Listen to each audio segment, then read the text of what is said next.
Everyone. तो continue करते हैं जो टॉपिक चल रहा है हमारा क्वाड्रेटिक इक्वेशंस।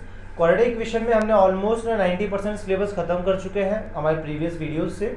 उन वीडियोस में हमने ऑलमोस्ट सारे जो फैक्टर्स थे, अलग अलग जो इससे पॉइंट्स थे पढ़ने लायक, उसको कंप्लीट कर चुके हैं। जैसे फैक्टराइजेशन हो गया, क्वाड्रेटिक फॉर्मूला मेथड हो गया और नेचर ऑफ रूट्स, ये हमने सब कंप्लीट कर लिया था। और हम क्वेश्चन नंबर सेकंड पे आ गए थे एक्सरसाइज 4.4 के, है ना। प्रीवियस वीडियो में हमने एक्सरसाइज 4.4 का क्वेश्चन 1 कंप्लीट किया था। उस वीडियो में भी हमने नेचर ऑफ रूट्स को डिस्कस किया था। तो जितना भी सिलेबस हमारा हो चुका है वो आप चाहें तो क्वाड्रेटिक इक्वेशंस नाम की हमारी प्लेलिस्ट है, वहाँ पर विजिट करके सारे वीडियोस देख सकते हैं। और अगर किसी क्वेश्चन में कोई प्रॉब्लम है तो वहाँ से आप क्लियर कर सकते हैं। क्लियर है? तो आज की वीडियो का जो टॉपिक है वो है एक्सरसाइज 4.2 का question number second, finding the value of K, and question number third, word problem. Okay, so let's start question number second, finding the value of K. तो question is find the values of K for each of the following quadratic equations so that they have two equal roots. ठीक है, आपको के की इस तरीके से value find करनी है। ठीक है, क्वाड्रेटिक इक्वेशन आपको दी रहेंगी, उसमें के की वैल्यू इस तरीके से आपको फाइंड करनी है कि के की वैल्यू ऐसी आए जो इक्वेशन में वापस रखने पर इक्वेशन में हमें इक्वल रूट्स मिले। अब देखिए, इक्वल रूट्स आप सभी को मैंने पहले ही क्लियर करवा चुका हूँ इसके प्रीवियस वाले वीडियोस में कि इक्वल रूट्स कब होते हैं, जब डिस्क्रिमिनेंट की वैल्यू 0 आए। ठीक है, when discriminant is 0 the roots will be real and equal. ठीक है, जब रूट्स इक्वल होंगे जब डी की वैल्यू 0 हो।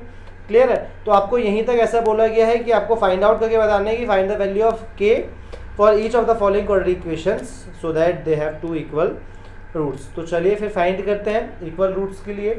तो स्टार्ट करते हैं क्वेश्चन नंबर सेकंड, एक्सरसाइज आपकी 4.4 है, इसमें क्वेश्चन नंबर सेकंड का फर्स्ट पोर्शन है।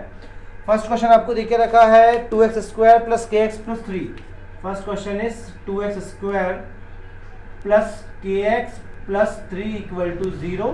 ये आपको क्वेश्चन दिया हुआ है और आपको यहाँ से वैल्यूज फाइंड करके बताना है के की। क्लियर है? तो के की वैल्यू फाइंड करना है भाई। देखिए, आपको मेन कंडीशन क्या है कि आपको चाहिए है इक्वल रूट्स। ठीक है, और फॉर हैविंग इक्वल रूट्स, ठीक है ना, फॉर हैविंग इक्वल रूट्स होने के लिए आप सभी को मालूम है जो नेसेसरी और इम्पोर्टेंट कंडीशन है that is discriminant should be, है ना, डिस्क्रिमिनेंट शुड बी 0।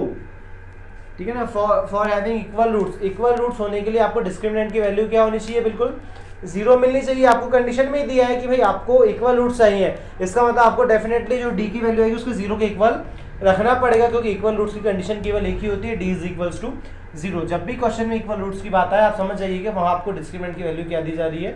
0 दी जा रही है। चलिए, तो अब डिस्क्रिमिनेंट का फॉर्मूला सभी को मालूम है, that is b² - 4ac equal to 0। b² - 4ac equal to 0 होता है। तो अब यहाँ पे पहले b, a और c की वैल्यू निकालनी पड़ेगी। और b, a और c की वैल्यू कहाँ से मिलेगी? ये वैल्यू हमें मिलती है general equation of quadratic equation. ठीक है, क्वाड्रेटिक इक्वेशन की जो जनरल इक्वेशन होती है जिससे कंपैरिजन पे हम पता करते हैं कि बाकी इक्वेशंस क्वाड्रेटिक है या नहीं, उससे कंपेयर करते हैं। तो चलिए कंपेयर करते हैं, कंपेयरिंग विथ, है ना, कंपेयरिंग विथ जनरल इक्वेशन। तो आपकी जनरल इक्वेशंस क्या होती हैं? ax² + bx + c = 0 is the general equation of the quadratic equation. अब ये आपकी जनरल इक्वेशन हो गई, तो कंपेयर किए, यहाँ पे a की वैल्यू 2 मिल गई आपको, यहाँ x के साथ b है, x के साथ k है, तो b की वैल्यू आपको k मिल गई, और यहाँ पे c है कांस्टेंट, तो c की वैल्यू आपकी 3। चलिए वैल्यूज पुट करते हैं, तो हम यहाँ वैल्यू पुट करिए, तो b² मतलब k² -4 × a की वैल्यू 2 × c की वैल्यू 3 = 0 हो गया। अब आपका k का स्क्वायर हो जाएगा आपका k² - 4 2 = 8 और 8 3 = 24। वेरी गुड, इसके वैल्यू क्या आ गई? 24 = 0। 4 2 = 8, 8 3 = 24। अब देखिए आगे सॉल्व करते हैं, तो k² आपका एज इट इज, ये -24 जाएगा वहां पे, तो 0 + 24, है ना। और फर्दर सॉल्व करें तो ये हो जाएगा k² = 24। बट आपको तो k की वैल्यू चाहिए, k² की वैल्यू नहीं चाहिए। तो k की वैल्यू निकालना है, तो यहाँ पे k एज इट इज आएगा, ये स्क्वायर यहाँ पे आके लग जाएगा रूट में, तो जाएगा √24। क्लियर? अब जब √24 मिल चुका है, तो अब आपको जिसमें से फैक्टराइज करिए, देखिए 24 को फैक्टराइज करिए, तो क्या होता है 24 का फैक्टराइजेशन? 2 × 2 × 2 × 2 2 × 4 4 2 = 8 8 3 = 24। तो देखिए स्क्वायर इसमें 2 जो है इनका ग्रुप बन रहा है, तो एक 2 आपका बाहर आ जाएगा, अंदर बचेगा 2 3 = 6। तो k की वैल्यू है 2 √6, and therefore the answer of this question is for k = 2 √6 the equation consist real and equal roots. क्योंकि यही पूछा गया था कि के की ऐसी कौन सी वैल्यू होगी जिससे इक्वेशन के इक्वल रूट्स होंगे। तो हमने जो इक्वल रूट की जो कंडीशंस थी उसे पुट किया और उसको कंडीशंस के थ्रू हमने के की वैल्यू निकाल ली कि अगर के की वैल्यू ये रखी जाएगी तो जो इक्वेशन है उसके रियल रूट्स आपके होंगे। आई होप आपको समझ में आ गया होगा। चलिए कंटिन्यू करते हैं। तो इसका एक सेकंड क्वेश्चन भी है, तो सेकंड क्वेश्चन भी देख लेते हैं, ठीक है ना। तो सेकंड क्वेश्चन देख लेते हैं। चलिए इसको मैं रफ कर देता हूँ जल्दी से, तो सेकंड क्वेश्चन पे लेंगे फिर, ठीक है। इसके बाद वर्ड प्रॉब्लम भी करनी है हमें, क्योंकि ठीक है ना, वर्ड प्रॉब्लम इंपॉर्टेंट है काफ़ी जो करना है, क्योंकि मैंने आपको बताया है कि जो क्वाड्रेटिक इक्वेशन चैप्टर है इसमें जो सबसे इंपॉर्टेंट पार्ट होता है वो वर्ड प्रॉब्लम ही होती है। चलिए इसका जो सेकंड क्वेश्चन आपको दिख रहा है, यहाँ मैं लिख दे रहा हूँ सामने, that is kx into x minus two plus 6 equal to 0, kx into x minus two plus 6 equal to 0। तो देखिए ये पहली बात तो ये अभी नॉर्मल क्वाड्रेटिक इक्वेशन या जनरल फॉर्म में नहीं है क्वाड्रेटिक इक्वेशन के, और कभी भी किसी क्वाड्रेटिक इक्वेशन को सॉल्व करना पड़ता है तो उसके पहले हमें उस इक्वेशन को जनरल फॉर्म में लेके आना पड़ता है। तो चलिए इसे जनरल फॉर्म में पहले कन्वर्ट करते हैं। तो कैसे कन्वर्ट करेंगे, इस ब्रैकेट को ओपन करिए, तो इस kx का मल्टीप्लाई इस x से होगा तो हो जाएगा kx square, then minus kx का मल्टीप्लाई आपका 2 से होगा तो आएगा माइनस का 2kx, और ये प्लस का 6 इक्वल टू क्या हो जाएगा 0। अब देखिए एक स्क्वायर वाइड फॉर्म में आ गई है, मतलब ये क्वाड्रेटिक इक्वेशन बन चुकी है। अब इसे कंपेयर करते हैं, कंपेयरिंग विद जनरल इक्वेशन, है ना, कंपेयरिंग विथ जनरल इक्वेशन। तो जनरल इक्वेशन क्या होती है आपकी, ax square plus bx plus c equal to 0। तो यहाँ से आपको a की वैल्यू मिल जाएगी, देखिए x स्क्वायर के साथ यहाँ पे k है तो a की वैल्यू k हो गई, b की वैल्यू आपको मिल जाएगी x के साथ माइनस का 2k, और c की वैल्यू आपको मिल जाएगी यहाँ से 6। क्लियर। चलिए आगे सॉल्व करते हैं। तो हमें मालूम है कि फॉर हैविंग इक्वल रूट्स, भाई इक्वल रूट्स होने के लिए, है ना, फॉर हैविंग इक्वल रूट्स भाई क्या कंडीशन होती है कि जो d होता है उसकी वैल्यू आपकी 0 होनी चाहिए, d की वैल्यू 0 हो, that is b square minus 4ac की वैल्यू 0। अब आपको इक्वल रूट्स चाहिए तो इसकी वैल्यू आपको 0 रखनी पड़ेगी। चलिए b की वैल्यू रखते हैं, दैट इज माइनस का 2k का स्क्वायर माइनस 4 की वैल्यू आप रखें तो 4 इंटू 4 तो एज इट इज रहेगा, a की वैल्यू आप रखेंगे तो जाएगा k, इंटू सी की वैल्यू रखेंगे तो जाएगा 6 इक्वल टू 0। अब देखिए माइनस का स्क्वायर, माइनस माइनस प्लस, तो माइनस का स्क्वायर तो प्लस हो गया, 2 का स्क्वायर 4 और k का स्क्वायर k स्क्वायर माइनस, ये हो जाएगा 4 6 24, और ये आपका हो जाएगा k इक्वल टू 0। चलिए अब आप इसके आगे सॉल्व करें। तो ऐसे क्वेश्चंस आपने ऑलरेडी चैप्टर नंबर 2 अगर आपको याद हो, और जो आपकी एक्सरसाइज थी एक्सरसाइज 2.2 में सेम ऐसे क्वेश्चंस करे थे। देखिए दोनों में 4 और 24 जो है वो एक ही टेबल में आते हैं भाई, 4 1 4 और 4 6 24, तो ये दोनों तो कॉमन है और दोनों में k भी है, तो जो दोनों में कॉमन है बाहर निकाल लो, 4 दोनों में कॉमन आएगा, k दोनों में कॉमन आएगा। तो यहाँ से आपने 4k कॉमन निकाला, कितना बचा, केवल 1k, माइनस यहाँ पे देखिए आपका 1k तो बाहर जा चुका है तो ये वाला k तो गया, और ये हो जाएगा 4 6 24, तो यहाँ k माइनस 6 इक्वल टू 0।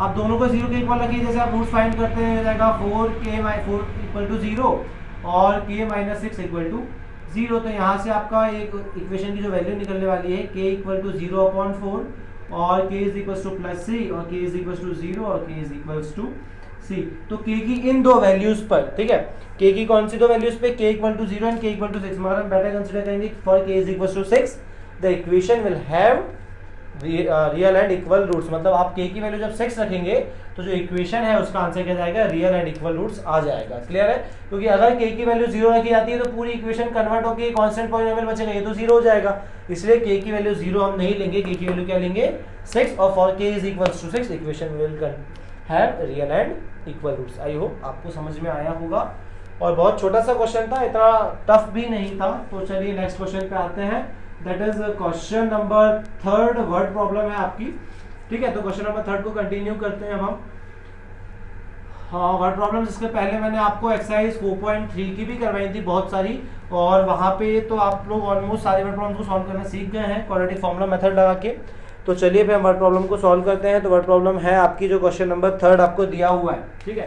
तो 4.4 क्वेश्चन नंबर 3 इज, ध्यान से सुनिएगा सभी लोग, it is possible, is it possible to design a rectangular mango grove. मतलब आम का बगीचा आपको अगर बनाना है तो ये बोल रहे हैं कि क्या ऐसा पॉसिबल है कि एक आम का बगीचा इस तरीके से बनाया जाए जिसकी जो लेंथ हो वो उसके ब्रेथ के क्या हो, ट्वाइस हो। भाई ऐसा आम का बगीचा बनाया जाए जिसमें जो लेंथ हो उसके ब्रेथ के क्या हो, ट्वाइस हो और उनका जो एरिया हो वो 800 मीटर स्क्वायर हो। मतलब आपको सीधे सीधे कंडीशन देकर रखी है। पहली बात तो आपको देकर रखा है कि एरिया ऑफ मैंगो ग्रोव, ठीक है ना, मैंगो ग्रोव का जो एरिया आपको देकर रखा है दैट इज 800 मीटर स्क्वायर। बोला है कि जो उसका एरिया होना चाहिए वो 800 मीटर स्क्वायर होना चाहिए और जो लेंथ है ना इज ट्वाइस द ब्रेथ, मतलब जो लेंथ है वो ब्रेथ के दुगना हो। ब्रेथ जितना भी हो उसका डबल कर दो तो लेंथ मिल जाए। तो भाई लेंथ सीधी सीधी किस पे डिपेंड कर रही है, आपकी ब्रेथ पे डिपेंड कर रही है। तो आप सपोज क्या करेंगे, लेट द, हम ब्रेथ को ही सपोज कर लेते हैं, क्यों, क्योंकि जो लेंथ है वो तो खुद ब्रेथ के ऊपर डिपेंड कर रही है। तो let the breadth be x metre, so therefore length will equal to, तो लेंथ क्या हो जाएगी भाई, अगर ब्रेथ x है तो लेंथ जो है वो इसका डबल है, मतलब 2x मीटर आपकी लेंथ होगी। ठीक है, अब आपको कंडीशन क्या दी है, रेक्टेंगुलर मैंगो ग्रूव है, रेक्टेंगल के शेप में है और जिसकी लेंथ और ब्रेथ आप सब अब अभी तो फिलहाल आपको मालूम है कि x और 2x है और इनका एरिया है 800 मीटर स्क्वायर। अब आपको लेंथ और ब्रेथ फाइंड करनी है। तो देखिए तीनों चीजों में एक ही रिलेशन हो रहा है। आप सभी को मालूम है कि जो area of rectangular mango Grove होगा, ठीक है ना, उसका फॉर्मूला क्या होगा, मैंगो ग्रोव कितना है 800 आपको देके रखा हुआ है। एरिया का फॉर्मूला होता है लेंथ इनटू ब्रेथ, क्योंकि रेक्टेंगल है तो रेक्टेंगल का लेंथ इनटू ब्रेथ होता है। लेंथ की वैल्यू आपकी कितनी है 2x और ब्रेथ की वैल्यू x इक्वल टू 800 और 2x इंटू एक्स होगा आपका 2x स्क्वायर और 800 x into x square. X square की वैल्यू निकालनी है तो हो जाएगा 800 अपॉन 2, डेट इज कैंसिल करो तो एक्स स्क्वायर की वैल्यू आपकी कितनी आ गई 400।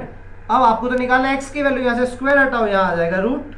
तो ये तो आपको देखिए क्लियर समझ में आ रहा है कि x इक्वल टू 4 होता है 2 का स्क्वायर और डबल जीरो सिंगल जीरो बाहर, तो x की वैल्यू आपकी 20 मीटर आ गई। देयरफॉर आपका आंसर क्या हो गया कि ब्रेथ जो है वो आपकी कितनी हो गई 20 मीटर और जो आपको मालूम था कि जो लेंथ थी वो कितनी थी 2x थी, मतलब 2 इंटू 20 दैट इज 40 मीटर।